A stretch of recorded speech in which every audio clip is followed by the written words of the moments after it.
Workers singi tongan-tongan ba Pifam thokpa benefits sing pibidabagi maiyokta ngarang sinmi singna takialda laiba Manipur Building and Other Construction Workers Welfare Board MBOCWWB gi office matam kaktana thong lonsinkhre thingzinkhre. Khongjang aduda saruk yakibi Valley and Hill Labor Union Group ki General Secretary TH Sakhi Devi na hai.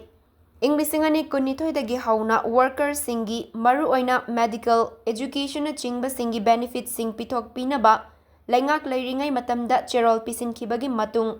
Manipur Building and Other Construction Workers Welfare Board MBOCWWB da masiga mari lainaba thabak tauram sing paikhatnaba yathang piraklabasu thabak amata paikhatana lairakpadagi amuk hanna ningsing cherol thaki. Masigi matung amuk lamdam asida PR laklaba matungda June gi tang 16 ultimatum yauba memorandum ama Manipur gi governor da pisinduna workers singi fangfam thokpa benefits sing waraba matam asida pithok pinaba khanganki.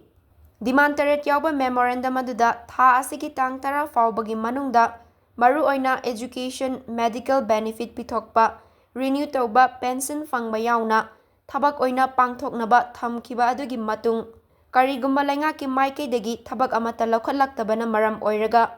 thabak taudraba board asigi office asi matam kaktana thong lonsinbagi khongjang asi changsinbani. Karigumba masi faubada laingakna workers singi khanbidana thabak laukhatlaktaba tarabadi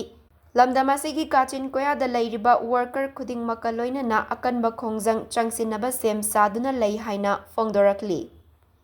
Si mayam sing adu aikoi athuba matamda thadok piu haidana adugi wat ayama maga aikoi ji dabi tare ni asambada ni akoina dabi tare pukhalaga tawjari base aduna aikoina laujari sidi mathau tawdraba si bot sidaida employee humpudra hena layaba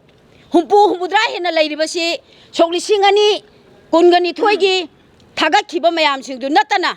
kulumdoi su loksande renew su tahonde aduna anauba kasu amata sahande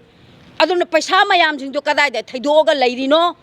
aduna hajik athuba matamda aikoigi daliba dabi singase masi pithok piu haidana aikoi ngasigi agitation ase tawjarini aduna sidaida karigumba moina tabiraktraba khotbiraktaba tawragadi aikoi construction worker mayam ama Manipur da lairiba karigumba benefit amta phangdriba construction worker mayam singse si punamangna